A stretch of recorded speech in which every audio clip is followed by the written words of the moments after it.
Hello and welcome to Affinity. Let's do a really fast movie retro toning to a picture. Very simply, you go to adjustments and the channel mixer, and then on RGB and reds, turn the red right up, then the green down to -50. You can put your mouse over here and just scroll the wheel if you like to do the final touch of that, or you can just go to there and type -50. And there it is.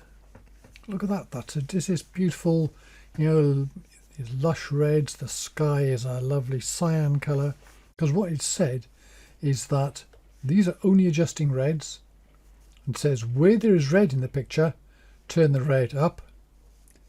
Where there is green, turn the red down. Where is the blue, turn the red down, which then brings out the cyan.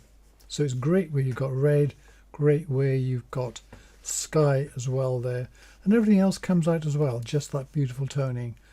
And here we go, before and after, before and after, just like that. Anyway, that's it. Thank you very much for watching.